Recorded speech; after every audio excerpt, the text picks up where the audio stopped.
week. My name is Eric Peters. I'm a fifth year B.Arch student here at Ball State. And my thesis is entitled Architecture of the Oppressed. Before we get started, I just want to thank my studio professor, Anna Debrea, as well as my thesis advisor, Sean Burns, for helping guide me throughout the semester.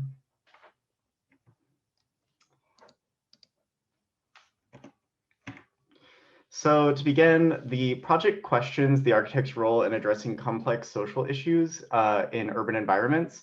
So very basically, it asks how we can create space for underrepresented communities through architectural practice.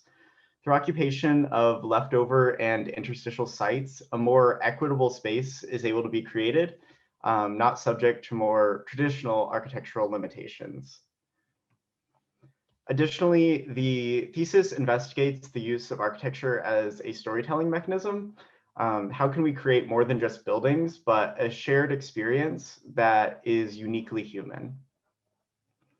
And so to just quickly lay out the basis, the thesis proposes a layered approach to urbanism, building community relationships amongst underrepresented populations. So it's proposing a new means of living, learning, and playing that creates revolutionary space, that which supports new and collaborative thought and action.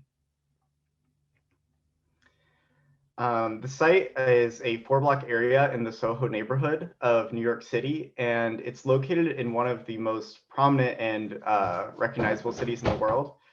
This area is one of the least dense on the island of Manhattan, and over time has become one of the most super gentrified areas in the world, undergoing multiple rounds of gentrification over the years.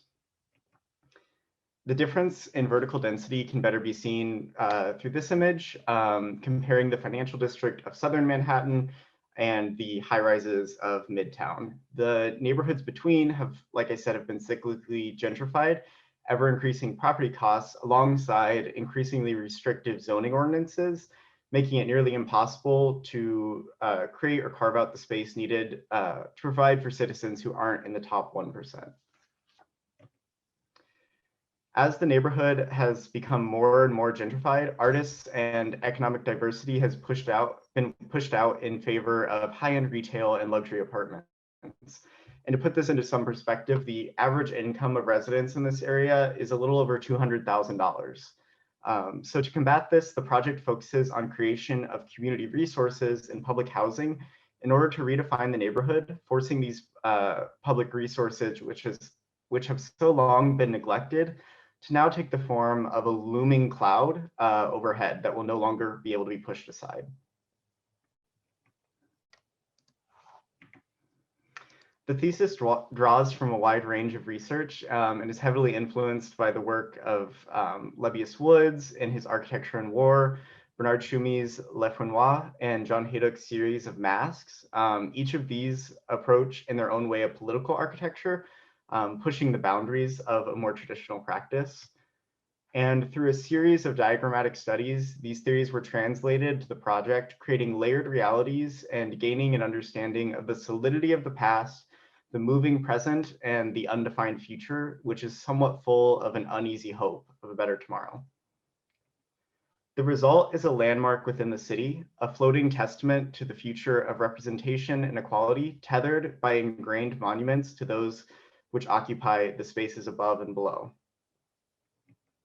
The project is divided into 3 basic components: the anchors, which tether to the neighborhood and connect it to existing resources, the central floating hydrogen-fueled tower, and the public housing units, which themselves hang from that tower.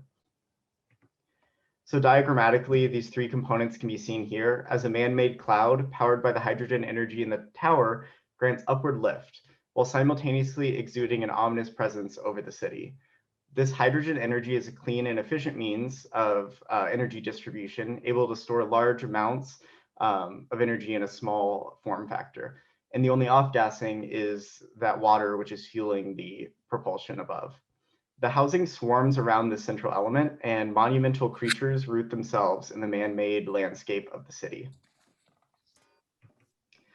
Each of these anchors sit in an interstitial site within the neighborhood.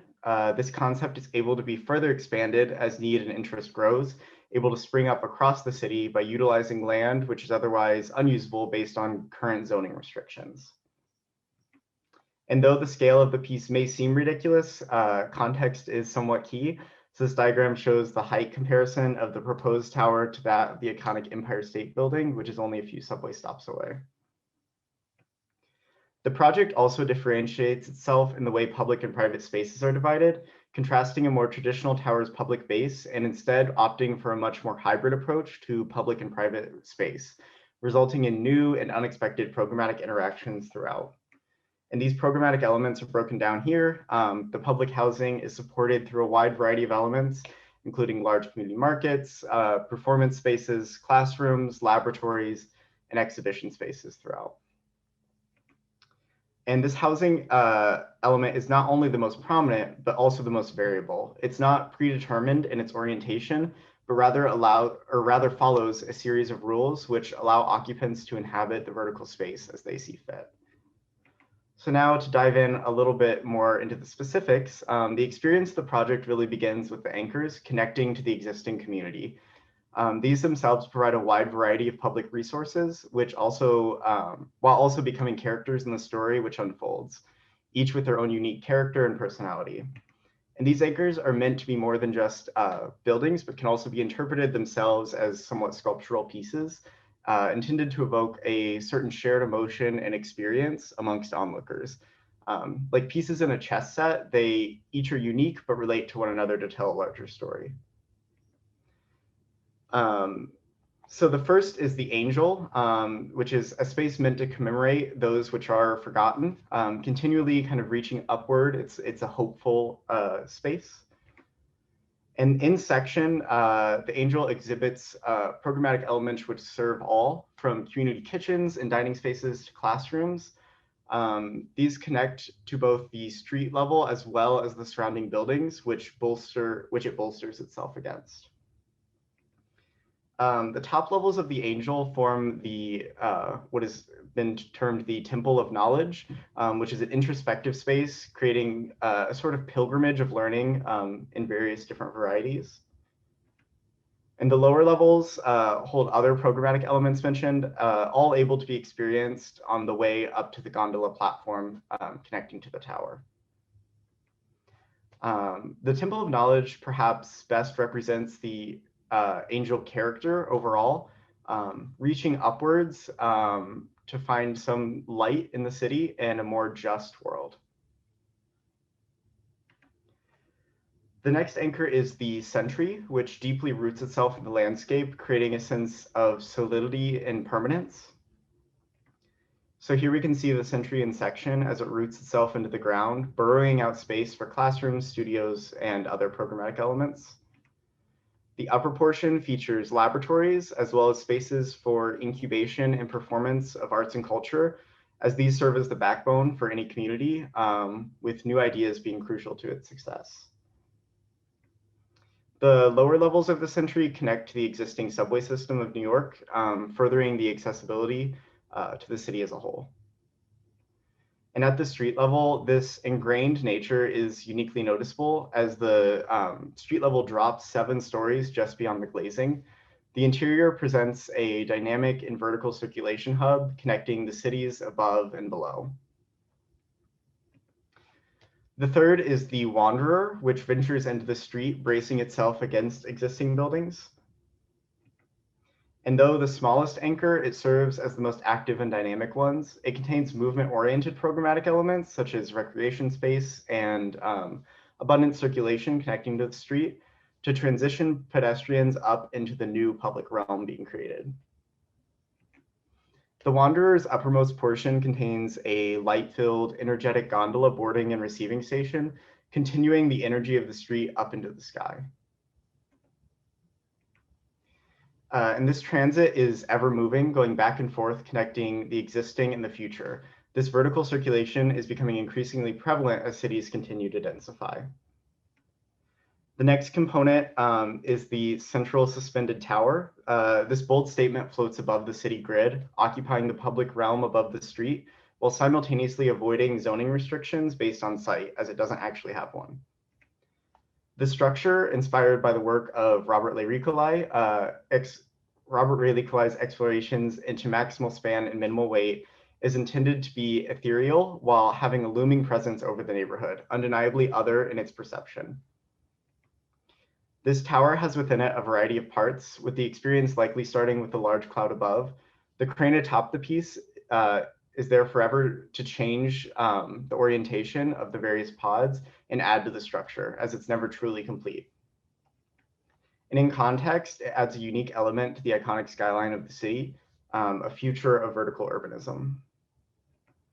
The central platform hosts some of the more space-intensive programmatic elements, such as large public market, a highly variable community gathering space, and a space for performances, large and small. There's also a large central core, which travels throughout the whole structure, providing circulation and utilities to the entire floating neighborhood. And the simple form of the platform lends itself to adaptability of the program within, serving as a shell to whatever the people decide they need, creates a sort of main street to the project. The public market serves as a social hub, a connection point where the gondolas let off, and a space for spontaneous interaction. So whether it be picking up groceries on the way back to the housing units or a more deliberate expedition, this space serves as a lively public realm. The performance space is extremely variable, able to be configured for a wide variety of needs, whether that be a large-scale production, a smaller, more casual performance, or even a friendly soccer match amongst residents and other community members. And finally, an intimate and personal gathering. The moving platform and seating elements allow for the occupants to determine the form of the space, the form that the space takes on. The wall section utilizes tensile trusses on the exterior in order to support the glazing wrapping the structure. Steel I-beams form the platform originating from the core, and the roof is composed of steel trusses. Again, it's worth noting the unique load circumstances occurring as the structure is being suspended from above. And as we zoom in, the details of the curtain wall take shape with the spider clips anchoring into the nearly seamless facade wrapping around the piece. The lightweight nature of the system is also desirable, allowing for more efficient use of the hydrogen which it's being suspended by. Wrapping around the cores as one makes their way to their pods are layers of circulation corridors. These tubes are structured much like bridges and connect the various set levels of the tower to the variable levels of the housing that surrounds it. They're also crucial to carrying utilities out to the pod units. And finally, the third and final component are those housing units. These pods are meant to be highly customizable and serve as an ever-changing space or ever-changeable space that can be adapted to the varying needs of occupants over time. The housing, which is suspended from the central tower, consists of an ETFE membrane shell with variable opacity and an inner enclosed occupiable space hanging from a shared structural frame. These units are designed to be very lightweight and efficient. In section, we begin to see how these domestic spaces are occupied in both the vertical and the horizontal. The pillow-like ETFE serves as a cloud, blurring the edge of the reality of the existing city with this new future. These units are designed to be easily moved with no preconceived orientation on the tower laid out.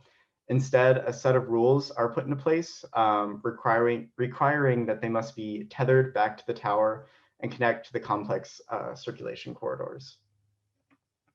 The plan of the pods is simple and is based around a single wet wall, serving both the kitchen and the bathroom.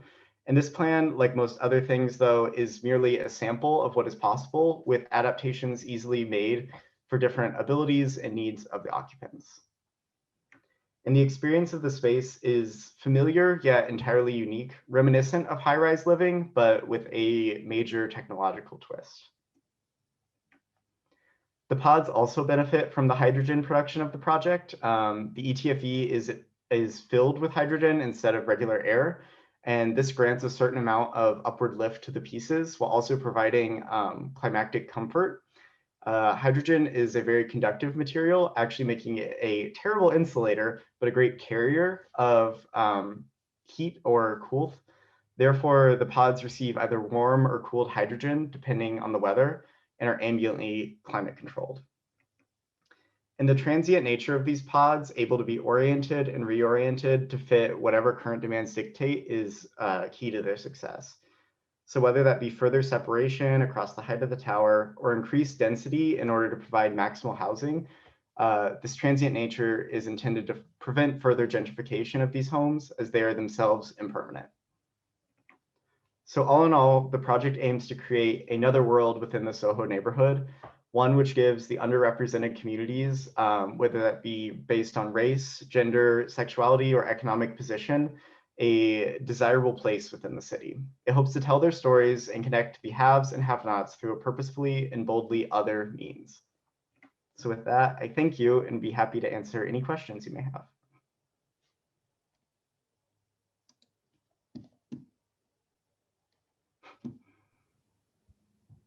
Thank you, Eric.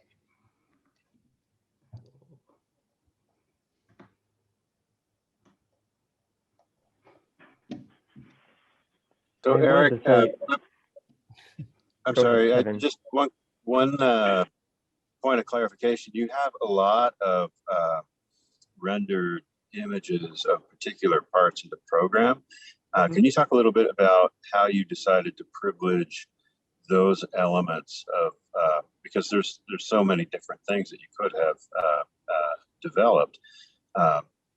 What is it in particular about the ones that you've selected?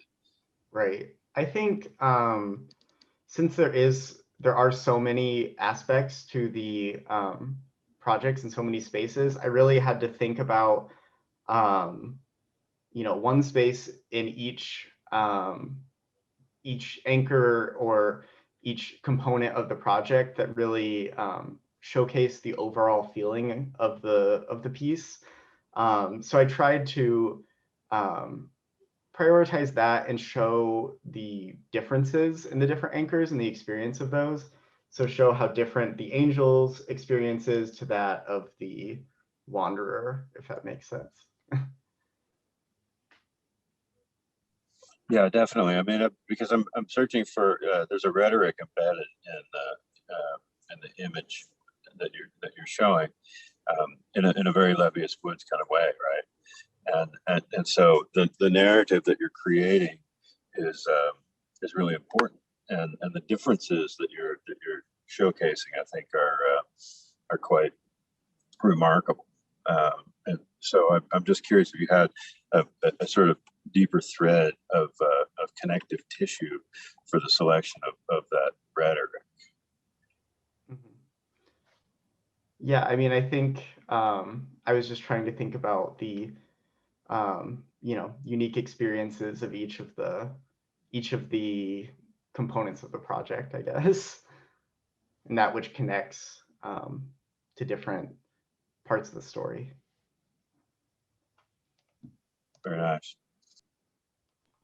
That leads into what I was thinking, that I found it really remarkable that you were able to bring all these other elements to a level of completion. Like the anchors specifically, I think, are the most compelling portion of the project, because it obviously, so when I saw the abstract that Anna sent out, and I just saw the rendering of the pods floating over the intersection, I was, thinking of something kind of like an Evolo skyscraper competition project, which this can achieve, in at least the shocking hydrogen filled pod portion.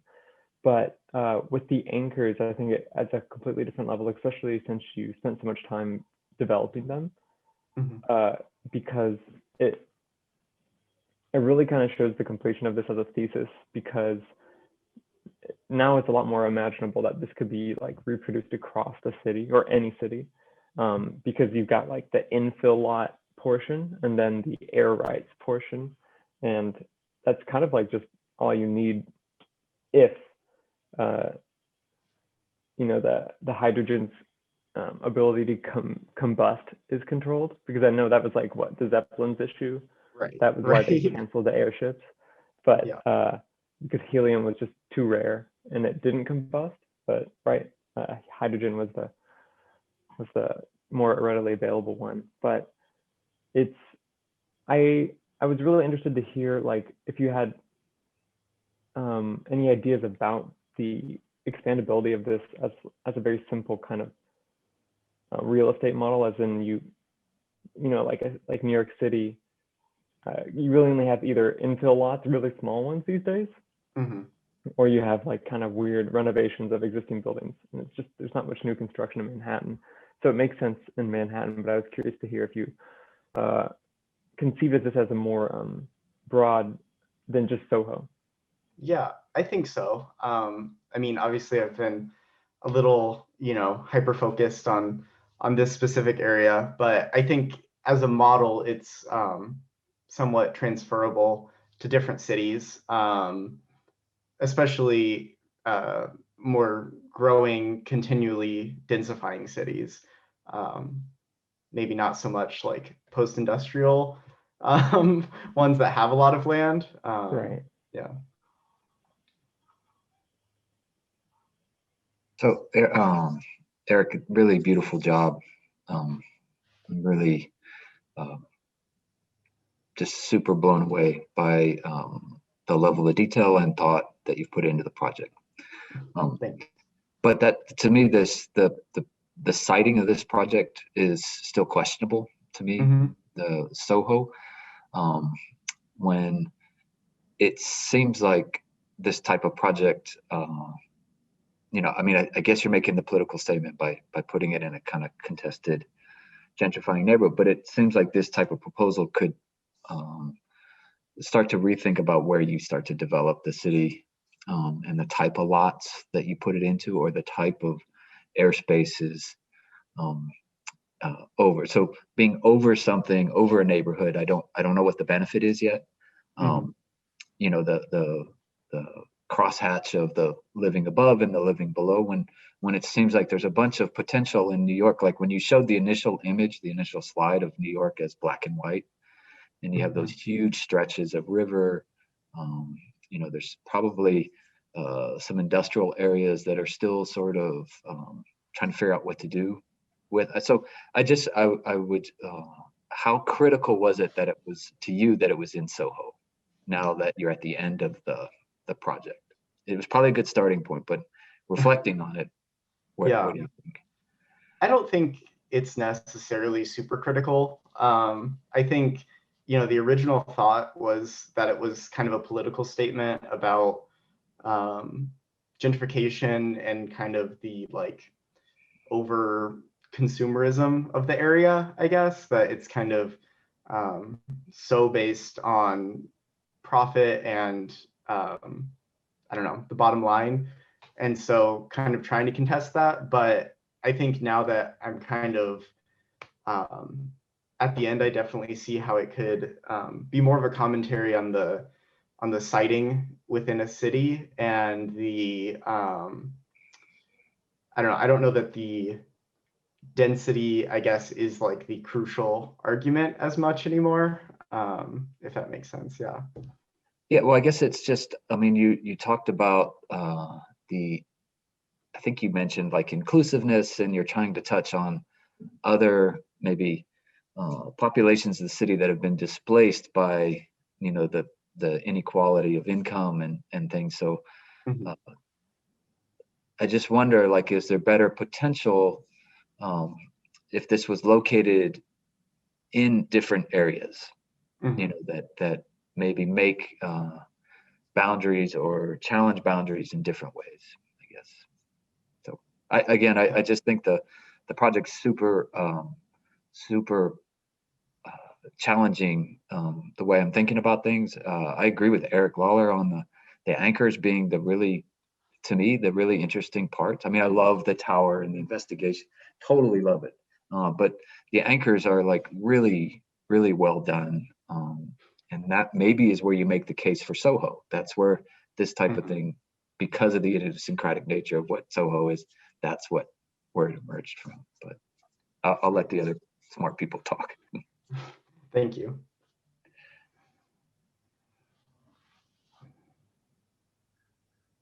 Hey, Eric, great job. Of course, I've seen the project for a long time, but I personally really get interested in the project in the context of talking about the air rights of New York City and the commodification of the space above the city.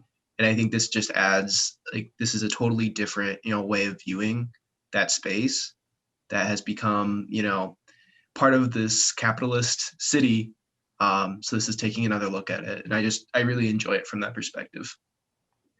Yep. And there's some really like crazy things that have been done in recent years with like Hudson Yards. There's like, they were saying that like the underdensity of like Brooklyn is like, it's made up for through like increasing air rights in Hudson Yards. So, it's all flexible, right? Like, right. It's this weird back and forth. Your project kind of blows it out of the water. Mhm. I think, Eric, so those anchors as buildings, is that new since last time, or were they? I don't remember. I think they were always intended as buildings, but they have just probably since the last mid-review really been fleshed out as buildings. Yeah, no, I think that makes a lot of sense, and I think that's really good addition to the project. I didn't understand them as buildings at first, or last time. I think that, graphically the presentation is really nice, and I think it's gotten better since the last time I've seen it. I wonder, Eric kind of mentioned this too.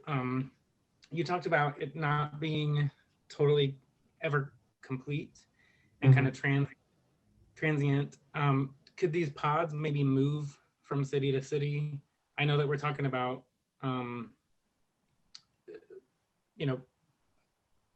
underserved communities or whatever. Maybe people couldn't afford to move, but if that were the case, they wanted to move. Could this be an infrastructure in multiple cities where the pods can move? And then that brings different program as well. Could it be not just housing in those pods, but something else that companies could invest in, or I don't know. Just a thought about the transient nature of it. Yeah. I do think some of the graphics and what was you call the top of the angel, the temple of the temple of knowledge. Temple of knowledge, yeah. So I think that sounds a bit intimidating to me. Yeah. And I think if you're talking about displaced communities, it might be too intimidating. Some of the graphics I think come off that way if that's the sort of target population. But that might be okay because maybe everyone deserves those access to those kinds of things, right? So even if it's intimidating, maybe it should be. Maybe we shouldn't say this is only reserved for a certain population. Right. So that might be okay. It's just a reflection. Yeah. And I think the presentation was really good. I think the progress has been good since I've seen it. The change in the performance space. Yeah. So I think it's a really good job. I just question again thinking about it as an infrastructure, potentially mobile pod, and just about the target population. The one thing I would say also, I'm kind of missing a story too. I like the style, I like the point you're making, but I want to see what the everyday person using the space experiences. Yeah, no, that makes sense. And I think it's, if there was a more sequential progression of spaces, rather than kind of giving a taste of each of the components at one time, that might tell that story a little bit better. Yeah, because I think to me right now, it seems like this might be a rich person would live there. I don't get the story of that displaced person. Yeah. Yeah, I'm getting a little bit of a vibe of these are really exclusive, right? These bubbles in the sky, there are only so many of them, but it's supposed to be serving a community of people that are vastly in need. Lots of people are in this position that you're describing that are being oppressed. And I think I have just like a little bit of an issue of like the way that you set up the thesis statement of like these people are oppressed and so they live in the sky.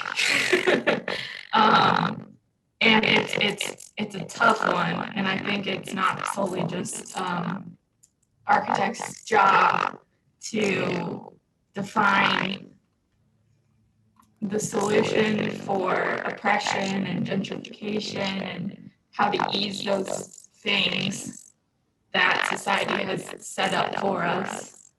But how do you make it feels a little hard line between the two. Do you know what I mean? Yeah. And I think that's something, Sean and I have been talking about. It's like, how do you create this space for people without making it feel like, completely separate, or like this is for these people and this is for these people, which is something I've been trying to, which I think the anchors start to engage that community a little bit more. But I think the idea that it could be further created and further added on to more and more is in hopes that it's not like a limited supply, I guess. It's not like, there's only 50 pods and 50 lucky individuals get them, right? Like that it could be further pushed and create more and more space for these people. Yeah, that makes sense. we worked a little bit on that connection of how you get from people that are oppressed to this huge development of architecture. And your work is really beautiful. I can tell how much you've thought about it. It's really lovely. Thanks. Thank you. I wanted to jump on that. That was a good point, Allie. I think the difficulty with projects that kind of define a desired social outcome is that then it starts being like measured on the success of that. Whereas especially for an architect, it's like almost completely indeterminate. There's been a lot of talk, at least in LA where I live, about how we can get the homeless numbers, just getting, especially during COVID, because like LA has among or the highest homeless population, and just specifically there, we have a number of council members and politicians who have good ideas about it, but we're starting to realize it's only like it's like in the realm of policy almost completely, because there's a lot of architects here who are like competing for the jobs, and just it's difficult because I know like there's good intentions everywhere, yet the problem still, like our mayor is just not a visionary enough, or you could blame it on anyone, but it's an interesting political issue because it kind of gets to the point where you realize that the architect is completely outside of the process, but in a way they're extremely crucial to it because they do need to produce the vision, at least when it comes time for, hey, we need to build these things. So I was looking at this council member for Venice, which is also a very rapidly gentrifying area of LA, and his name is Mike Bonin, and he's one of the more progressive council members, and he's got this idea for just placing homeless housing anywhere we can, and it might be in highly affluent neighborhoods. And there's one project right now that's it's like 2 blocks from the beach. It's going to be a homeless housing project, and it's interesting because like the design is almost, no one's talking about that. They're just only talking about their property values and everything like that. And it's interesting because sometimes it's a distraction to bring up the social portion of a thesis like this, because it seems, you really want that outcome for sure. And I understand why you wanted to bring that up, but as people have been talking about, we've been kind of focusing more on the difficulty with that outright the title of your thesis, I guess, kind of implies some issues, but nonetheless, it's an issue that's extremely worth looking at. It's maybe beyond an architectural thesis for a B.Arch. So I really encourage you to keep going with that, and maybe looking into the, there's some really interesting work on the policy side of this kind of issue. I also wanted to suggest this project would be also very appropriate as kind of like a collage of various paper architectural proposals. Because you mentioned like Hayduck, Schumi, and Levius, and this reminded me a lot of like New Babylon or a few other ones where or kind of like a few of the Bucky Fuller's proposals. Like this has a level of completeness that puts it outside of just the paper architecture category. And I think that's kind of interesting because it is founded in like all existing technologies, and it's more of kind of like Max is like a more of a near future appropriate project because this technically could be achieved and might have been able to be achieved even in like whatever, I forget when the airship era was, but 50s, the 20s.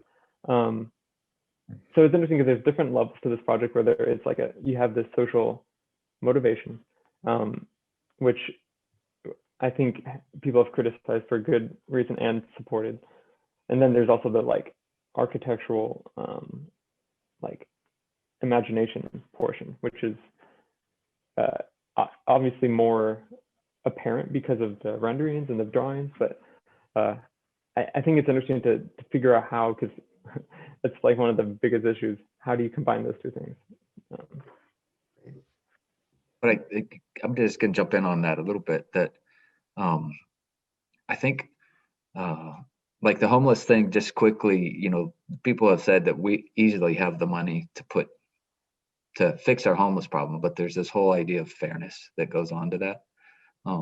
But I sort of don't want to get into that. I want to get into more the idea that there's an outsider that you're trying to sort of address to, outside the normal. And maybe the direction of the thesis, as opposed to trying to take the outsider and put them into normal, like a normal housing unit, which you're sort of proposing. Why do those people, I would bet that a lot of those people don't want to be like a normal person. So what are the programmatic opportunities and spatial things that you could do to address why people are not wanting that? Like it's more the adaptability and the diversity of the way we live and the type of spaces that we're after, than trying to say, okay, everyone gets a single unit. Like what are the other ways of habiting and dwelling that a speculative project like this could address? Because a lot of the things you were showing me were like food court and a place. I mean, those are a certain type of lifestyle that I think a lot of people aren't interested in. And so I think it's you have the power here as the architect to sort of design new worlds that say, okay, this is possibly how someone, that is not choosing to be part of this could live. Like this would be another option of how we could occupy space in the city. Yeah. Those are interesting. Oh, sorry, go ahead. Sorry, no. I think those are interesting questions. And there's something I thought of on Eric's comment and talking about whether an architect should be stepping in and shaping things. And sometimes you could think about the language you're using, say, as you're completing your thesis book, of whether it's the architect shaping things or if it's somebody in the community who's reclaiming that space. You talked about using the interstitial spaces. So I think I would just think about that language as you're wrapping things up this semester. And I just also wanted to comment that I thought the sections that you showed at a level of scale or level of different scales was really strong. And I hope that continues to be a strong part of your presentation as you wrap it up. Yeah, thank you.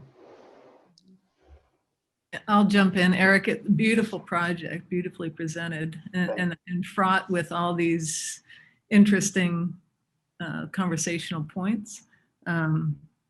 which again are sort of hard to put a bow on. But going maybe to Josh's comment, and was that Jen that just spoke? I don't know. The Yep. idea, the language of interstitial, and again, sort of looking at how the anchor designs, and I don't know if these are real sites or not, but they really try to embed within the urban fabric. So they are exploiting the interstitial of what's there.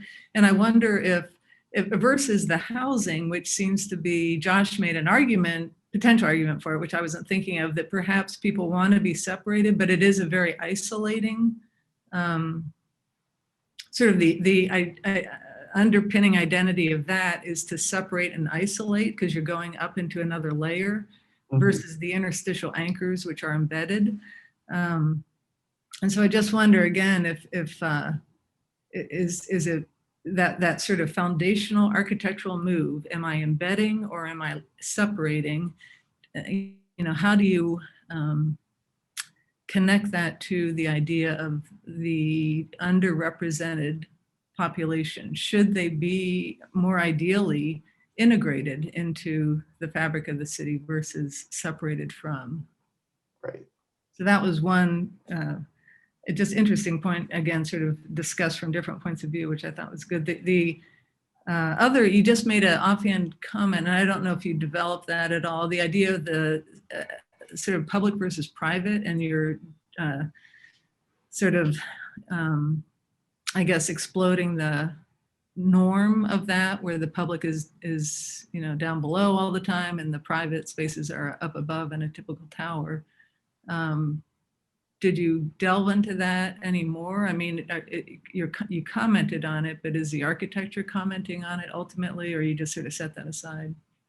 I mean, I think part of the challenge has been, how do you make it clearly a public space up in the air, right? And I don't know if I was able to quite dive into that as much as I would hope. But yeah, trying to transition that public realm from the street all the way up into the tower, I guess, and making that like clearly a public space and able to be changed for their needs, I guess. So that's that ring, that the tower goes up, and then that ring of public amenities, is that what you're? I just would, it'd be an interesting conversation to extend in your thinking, is what is better, you know, what's an ideal, again, sort of going back to the comment about integrating versus isolating. Are there benefits to have demarcation of public and private? And I don't know, maybe not, but again, I'm thinking of the occupants of the orbs. Is that a lifestyle that I would want, I guess? Right. Right. Yeah. But I mean, incredible storyline and graphic display. Thanks. I think from the lens of the conversation about public and private, that's maybe why the anchors are so interesting, partially because they're definitely, you know, part of this project, and they're, you know, connected to this tower through the gondola system. So if I were living in one of those pods, I'd probably recognize those anchors as part of my transition to and from home. They're, you know, of my home, but they're also like, you know, connected to the subway system. They're like grappling down into the city. And I just think that's maybe where the project has a really interesting connection, because you're in this space that has, you know, it's about circulation in multiple different forms, but then it's also about reflection and exercise, all sorts of stuff. So I think that gets into different types of lifestyles. That's really interesting. Just by listening to the comments, I you know, it makes me want to do another semester with you to continue this project with you all. Keep going, But, you right? know, is this notion of inclusivity and exclusivity, you know, that we have discussed, Also, this notion that, Josh was bringing about what is normal today, if there is anything that is normal,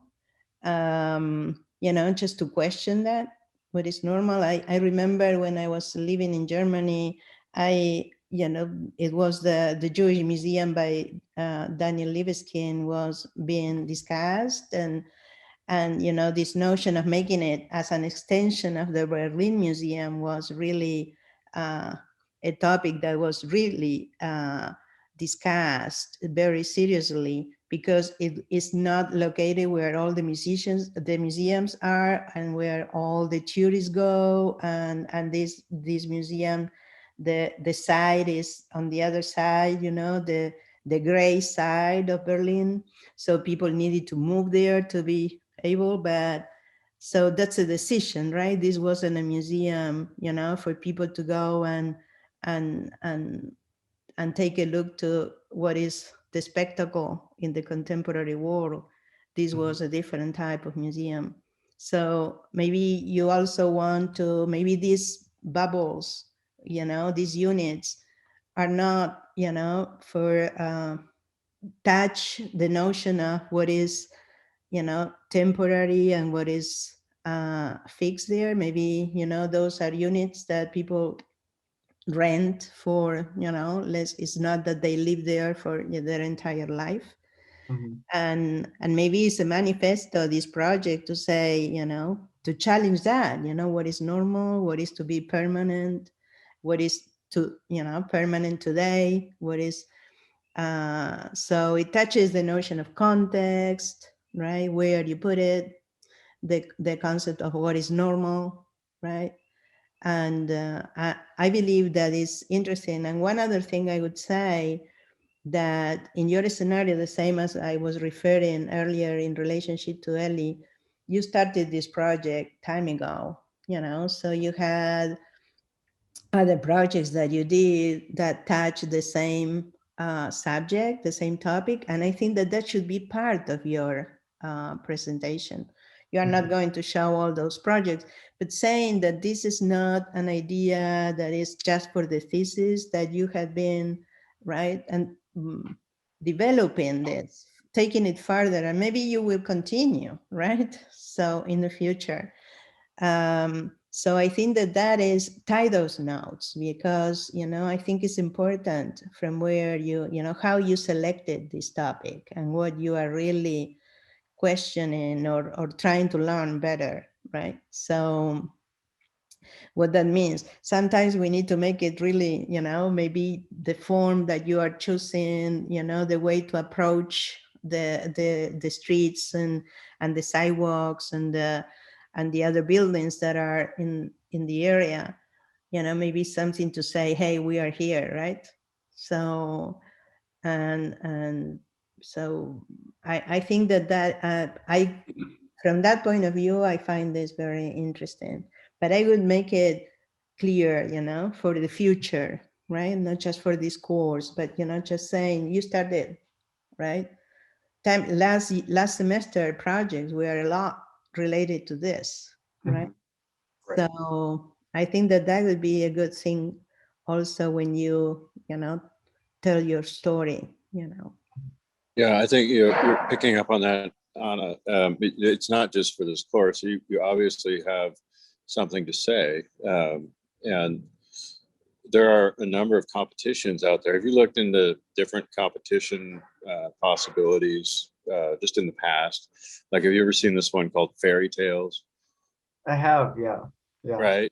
So how, and that gets back to my original point about the sort of image rhetoric, that the image is telling the story without the words, effectively, and trying to encourage you to think about what would be the 2 or 3 images that you would select that basically tells everything that you told us when you were giving the presentation, right? I would look left and right at opportunities to get this work out there, because the idea is strong, and the idea is developed, it's well developed, and you could, maybe picking up on what Professor Coggeshall said, maybe it's not even Soho, it could be a kind of solution that could go in a number of different places, right? And so I would try and take it to the next level and submit it to various places. I mean, you could try to publish it as is, certainly, and I would encourage you to look at those avenues as well. But I would also, think about how you could continue to evolve some of this thinking and the rendering of the rhetoric that you're establishing, and get it out there as entries into various competitions. I think it would go very well for you. Thank you. Yeah.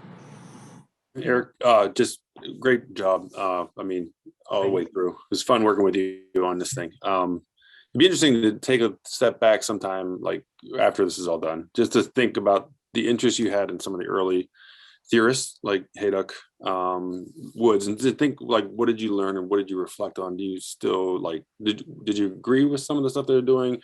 Because you can see it very much in what your work is, especially the anchors, and even different programmatic parts, but it'd just be kind of interesting to reflect on that, maybe even for your book as you're doing it, Right.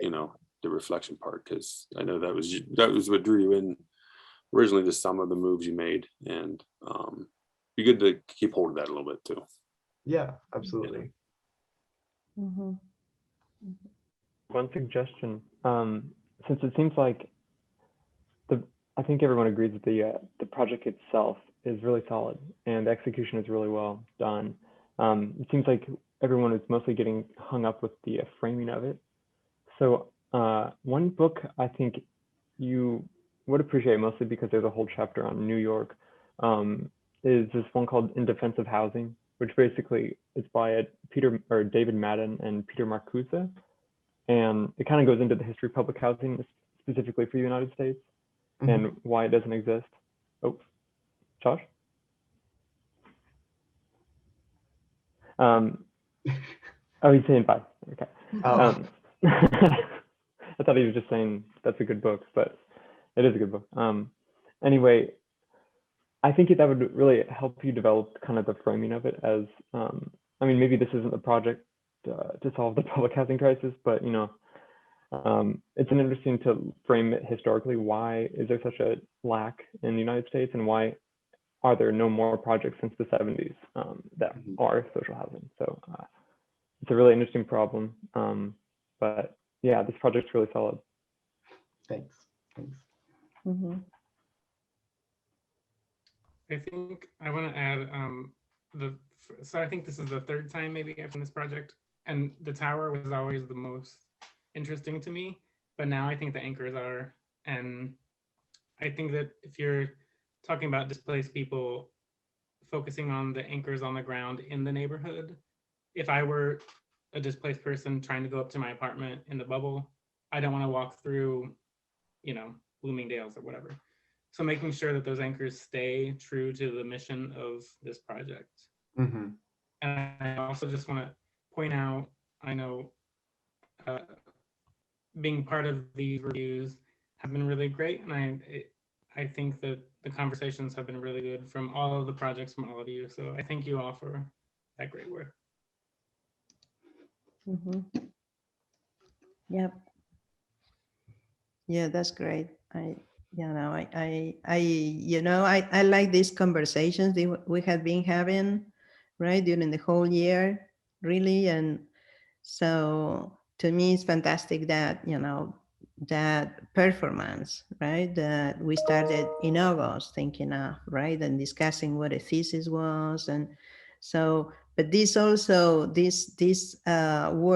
keywords, normal and represented, So the other day I was having a conversation, I was part of a conversation, and people were saying, oh, now we do not know, what is going to happen in the future with this COVID thing. And I thought, what?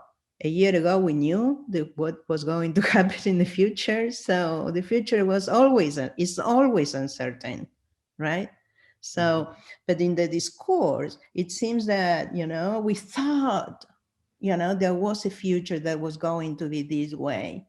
And I like, from your proposal, and if you think of the three discussions that we had today, the three of them have the same point, you know, people that are not represented, you know, or you know, how architecture can be used as a tool to say, to communicate an idea, to communicate knowledge that is not just knowledge of form, or it's just a building, it's something else. And I really appreciate it. You know, I appreciate all the discussions, because we are all discussing from that point, right? And being humble to listen to what other people have to say, you know, and what is to not belong, right?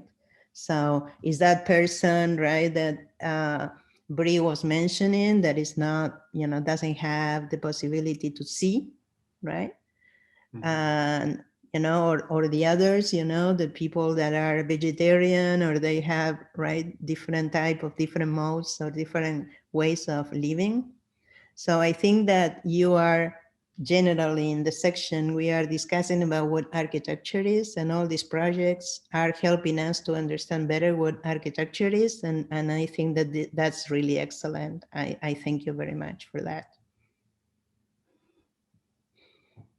And one more thing, I think that here is Jen and Matt that went to South America at the moment that Craig Harman went. And we did this project with the cranes, you remember? In the middle, Yes. you know, that were part of the history, and people were living, right? And that was, what, 15 years ago, probably. Don't tell me those years.